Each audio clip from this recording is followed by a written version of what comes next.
Hi, everyone. This is the Coffee with the Geek program, and this is January 2016. I have, as always, a really great guest with me. I have Beth Box, and Beth is from Okeechobee Schools in Florida, and she's at Yearling Middle School. Give a shout out to them.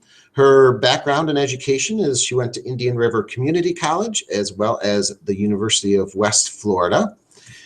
She is a civics and AP psychology teacher at Okeechobee, and I came across Beth's work through an Edsurge article, and let me just see if I can't bring that up as quickly as possible without causing too much trouble here. But she had two really great articles, and of course I can't find them as easy as I wanted to. There we go. So there's the first one. It was called Teacher Turns Class into a Video Game, and Now Every Student is Passing.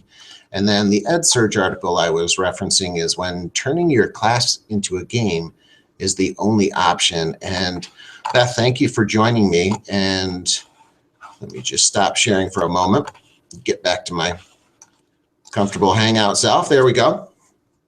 Beth, tell me about, again, these were two articles referencing your work, and I was really blown away by both of them because, first of all, I'm a kind of teacher who believes that game design and game learning can really help today's 21st century student. And also I was really fascinated by some of the work. So I guess, first of all, can you just tell us about those maybe two articles and the work that they were referencing? Sure. Basically what happened is Schoology kind of got interested in what I was doing because I do all of my coursework through their sites, and through Schoology some other people got interested. And the way it all got started is we live in a really rural community here in Okeechobee, and a lot of our students come from a background where education isn't necessarily valued, or, parents don't know how to support them in that. And so I was having a lot of students for a while that were just completely apathetic to everything that I was trying to get them to do. And, you'd give them an F and they wouldn't care. You'd call home and they wouldn't care. And so I was just really trying to figure out a way to meet them halfway, because clearly what I was doing wasn't working. So I needed to tap into something that was more meaningful to them. First, I started moving towards mastery learning and just letting them work until they fully understood something. And then I found a blog called Teched Up Teacher. And I always am scared I'm going to say his name wrong, but his name is Chris Aviles. And he writes that blog, and he talked about the power of gamification and, kind of outlined those elements that you can then plug into your class. And I was like, well, what the heck? What I'm doing right now isn't working, so we might as well try something. And what I began to find is the kids just sunk into the work so much more, because it became less about those dry assignments and more about, I don't even know how to put it. It had more meaning for them. What I was trying to teach them wasn't necessarily as interesting to them at first, but they became more engaged with it because they got interested in that kind of competition and, finding those quests and missions and being able to progress through that. That just gave them a platform to relate to this better. I'm going to just kind of follow up on that. How did you, and where did you get your learning on how to kind of gamify your classroom? You mentioned Chris. I'll let you pronounce his name. I think it's Aviles. Yeah. I think. So you mentioned him. Yeah. Was there other learning? I mean, did you actually play some video games or? Well, growing up, I played video games all the time, so I was somewhat familiar with the basic structure of video games. But what I became more interested in was the mechanics of it, the elements of any game, not just a video game, but just any game in general, that have to be there in order to encourage that engagement and that progress in your players. I read Jane McGonigal's book, Reality is Broken. I watched her TED Talk, and I looked up everything that she's been doing, because she's just an amazing source for this kind of information. And I began to just kind of look around at different sites that talk about game mechanics. And if you're designing your own game, here are the things you might want to have. And I just went from there. That's great. So it was really kind of an organic process for you. And Yep. yeah. So one of the really, I think, big moments when I was listening to the podcast and listening to, and reading the articles that about your project is that you said, as the course went on, your students relied less on you and really were becoming more self-directed. And I think that's so empowering. And I think it's always difficult for teachers because, we want to be helpers, we want to be supporters, but we also need to, I think, relinquish some of that help. And I remember even as I was just a beginning teacher, I remember seeing, Harry Wong's work, and he had mentioned the person doing the working is the person doing the learning. And he had really stressed that that's the concept that you want to develop in your students, is for them to be doing the work and you just kind of hanging back and helping where needed. Can you tell me about that and just how it related to your project? I've been a big believer in that kind of philosophy for a long time because, most of us decide to become teachers because we love school and we love sharing knowledge, and we get trapped in that keeper of knowledge kind of role. Like, what are they going to do without me? Because I'm that knows everything and they need to come to me for this information. But we have to start realizing we live in a new day and age, and these kids, there's not a single thing that I can tell them that they can't Google, that they can't look up for themselves. So I have to realize that they don't need me for information. They don't need me for facts. What they need me for is somebody to guide them, number one, to kind of the right facts and away from sketchier sources, but somebody to teach them how to learn. My job is not to teach them content, but to teach them how to teach themselves. Because I really believe if we as teachers begin to step back, step out of the spotlight, push the kids forward and allow them to take ownership of the learning, allow them to dictate where they go with the learning, and just be there to step in when they hit a roadblock or when they get confused, what we're going to wind up seeing is kids who aren't afraid to be independent. One of the moments that really hammered this home for me is one year I was doing a Socratic seminar, and they were all sitting around and they were talking about this article, and then they just kind of stopped. They ran out of ideas. They didn't know what to do. So I injected an idea myself, and I was like, oh, why don't you talk about this? And I noticed from that point on, all the comments were directed to me. They stopped talking to each other. They stopped asking each other questions, and everything was directed at me. And that was just such a powerful moment to see. When I take that away from them, when I step to the front, they relinquish that independence. They give it back over to me and let me lead the way. And so I've got to police myself as the teacher and allow them to lead the conversation, allow them to lead the learning, so that they can be productive, independent adults who can learn anything. That's another really kind of powerful concept. Do you think, and I liked how you mentioned how it kind of almost siphoned off their enthusiasm and their intention. Yeah. I remember one of the interviews I did for this program was with Alice Keeler, and I don't know if you're familiar with your work, but she's a real powerhouse ed tech person. And one of the things that she had said is that she took a class in gaming, and one of what they had to do for the class was play World of Warcraft. And she thought, oh my gosh, this is crazy. I'm playing World of Warcraft. But she said that World of Warcraft made her a better teacher because of the structure of the game. Really taught her how to help kids level up, that whole idea of leveling up and breaking things down into small objectives and concepts. Do you agree kind of with her, that thought? Yeah, I agree completely, because one of the things I've noticed with the attention some of these articles have been getting is some people do misunderstand, and they think it's all about tangible rewards and, oh, we're just playing games all day. But that's not what it's about. When you really look into the psychology behind gaming, when you look into the structure behind gaming, it's just good teaching.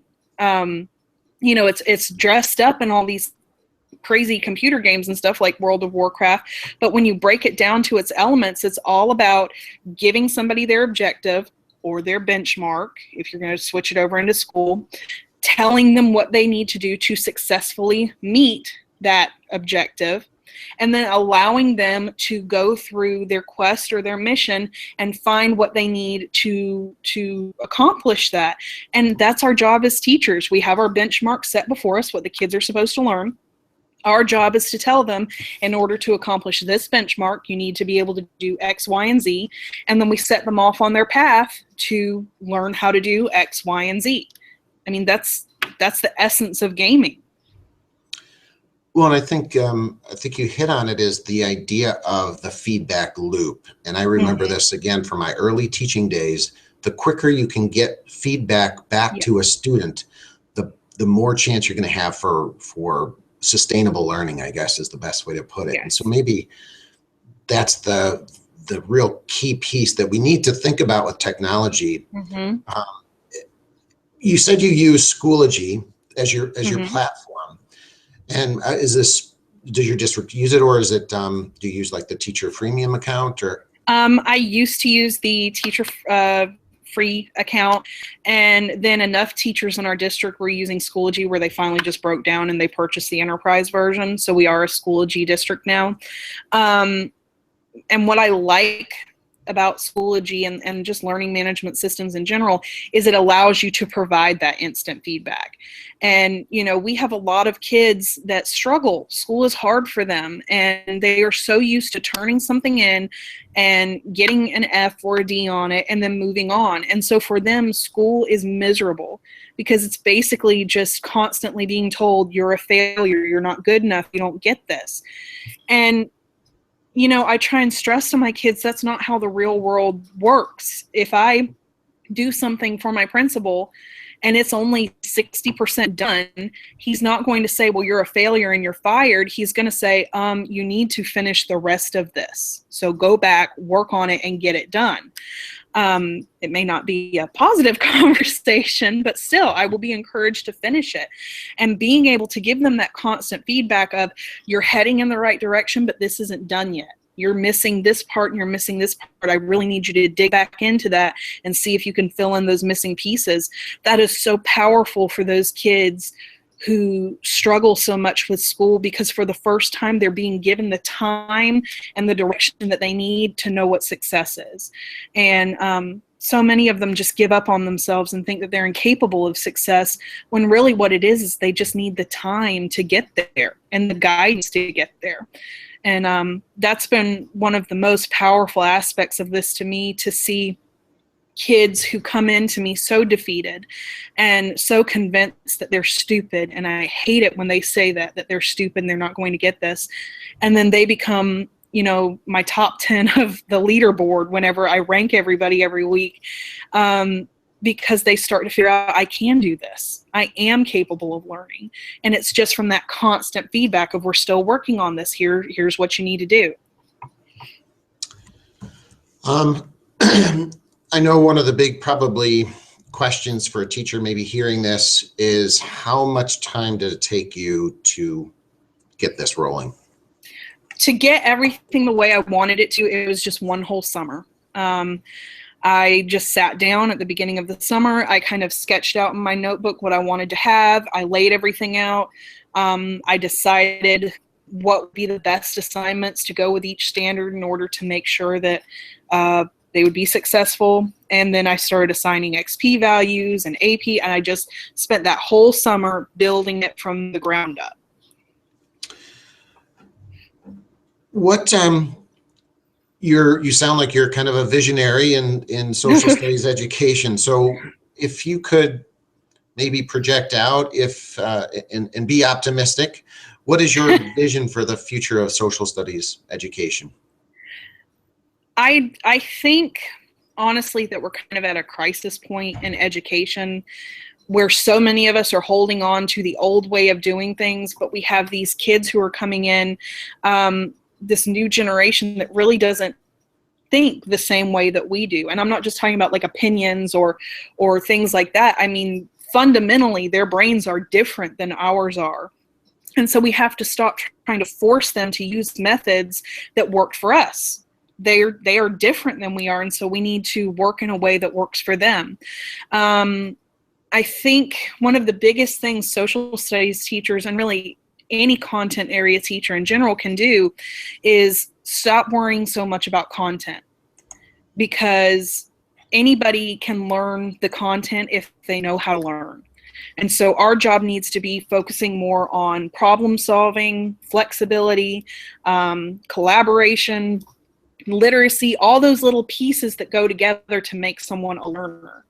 And if we focus more on that, delivering all of those skills through our content, instead of worrying about, oh, I'm going to tell you everything that I know about the executive branch of government. If we start teaching them those skills more, you're going to see kids who begin to love learning, because that's why we love learning. We have those skills. The kids who don't love to learn, the kids who don't love to come to school, a lot of it is because they don't know how to learn. They don't know how to teach themselves. So I think we just need to realize our content isn't necessarily as important as it is creating people who can learn. One of my kind of, I guess, pet phrases is, students don't understand history until they can see history through their own eyes. Mm-hmm. Do you think that's another element that we need to start developing? Because really, the narrative is where kids get it, if they're going to get it. And if they're not going to care about the Constitution until they realize that all of the Bill of Rights, if they were taken away, how they would, enslave them in a sense, for lack of a better term, and actually visualize that it's actually happened in other places.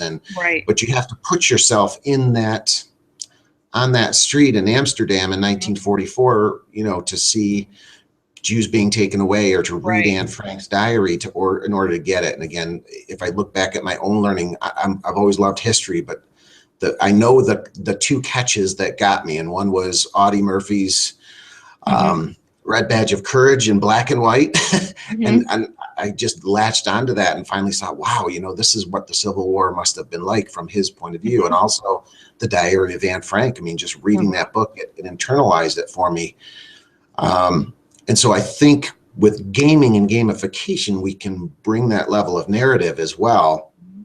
Not just, it's points or scores, but really this is a new twist on that. So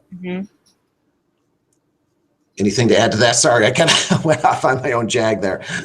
No, I mean, it's true. And the storyline of our game is kind of based on that. They are a character who's almost 300 years in the future. Through a natural disaster, the United States has completely fallen apart. Nobody even remembers it anymore. And they're basically living under this dictatorship. And so the point of the game that the kids are playing is they've got to put this country back together. And they stumble across some documents that talk about these crazy ideas of being free and being able to self-govern. And so that kind of gives them a context for this, that if all this did go away, that is what you would have. You would have a society where you have no freedom, you have no ability to govern yourselves or to speak with your leaders. And, I think that just kind of helps them understand the importance of all the things that they're learning. And then what I love is the more into the game aspect of it they get, all of a sudden that part tends to fall away and they get invested in the content themselves. So, an example, you brought up Anne Frank. One of my standards is about all the conflicts that, the United States has been a part of. And I was watching her do her work, and I pulled up Hapara. That's our little monitoring device to make sure they're doing what they should be doing. And I noticed that she had kind of gone off on a rabbit trail, and she was pulling up all these websites that weren't necessarily what she needed to be on. And I was about to get on to her, but then all of a sudden I started to look, and it was all this stuff about World War II, and then World War II led into the Holocaust, and then the Holocaust led into concentration camps. And she was going off on this kind of tangent, but it was because something in her work had actually caught her attention. And by designing your class in such a way where the kids lead the learning and you're not up at the front of the room, she had that opportunity to chase that down and to look at something that she was interested in. Whereas if I would have been up at the front of the room talking, all they need to know based on the test about our conflicts is what they were, basically what they were about, and then that's it. So she would have heard 30 seconds about World War II, and that would have been the end of it. So, yeah, I think they can find the narrative if you give them that time to dig into something deep enough to understand it. And then they're going to find, like what you did, those things that just pull them in and make it real for them. So you mentioned already Jane McGonigal Mm-hmm. and a couple other inspirations. Do you have any other inspirations that you have educationally or just in general? Yeah. My biggest educational inspirations are there's a man named Jim Leidy here in Okeechobee. He teaches at Okeechobee High School, and he is probably the best teacher I've ever encountered. I tend to say he was the best teacher that ever lived, but I realize I'm biased. And it's always kind of in the back of my mind that I want to be the kind of teacher that he's proud to know and that he's proud to work with. And that's very important to me. My stepson is another big inspiration for me because learning is kind of hard for him and he doesn't enjoy school. So a lot of times as I'm designing something or adding something to my class, the first thing I ask myself is this something that he could do? Is this something that he would enjoy doing or find meaningful? And, I really try hard to be the kind of teacher that I would want him to have in his classes. And then, everybody teases me because my biggest hero is Leslie Knope from Parks and Rec. So anytime I invest myself in something, it can't be halfway. I always ask myself, what would Leslie Knope do if you're going to start this? You better see it all the way through or she would be very disappointed in it. Nice. That's a good inspiration for us all. All right. Well, now it's time for the Speed Geek questions, and I'm going to try and share my screen here and bounce back out to my website. I put this on my Coffee with a Geek website, so hopefully we can grab it and present this to everyone. Hopefully you can see it. There we go. And so I just posted this, and so you'll get 3 Speed Geek questions. So they're meant to be some lively, some fun, some education related, and some not. So just off the cuff, just do your best with them. So here we go. I'll spin the dial here and we'll go with the first one. Okay, your favorite app? The one I spend the most time on is Pinterest. I live on Pinterest. So you're a big Pinterester, and mostly educational, yes. Entertainment, or both? It started out mostly educational, and now it's a little bit of everything. I probably have 200 different boards. I don't know. Whatever the limit is, that's how many I have. Nice. Okay, question number 2. Favorite social network? I guess Pinterest again. I really don't do a lot in the way of Facebook or anything like that, which is crazy in this day and age. But my kids are just so smart and curious. I'm kind of scared of getting into too much social networking because they will find me and they will know things about me. Understood. How about Twitter? Any Twitter happenings? No, I'm really terrible. Like I'm so big on tech in my classroom, but then in my personal life, I kind of crap out at home. Well, I'll recommend that's just your homework assignment. You need to get on Twitter just because I think there's too much good education stuff going on. So okay, it's your challenge. So let me know if you sign on to it. All right, and your third one. Oh, it hit the favorite app again. Let's try it again. I need to find oh, there we go. Let's end this on a fun note. Star Wars or Star Trek? Definitely Star Wars. My whole family pro Star Wars. Did you go see the latest one? We haven't had the chance to yet because either I'm busy or my husband's busy or my stepson's busy, and we're determined to go as a family to see it. My husband is such a big Star Wars fan that whenever we had first gotten married, we watched the first one and I looked over and I could see him mouthing the words along with the movie. So we're big into Star Wars.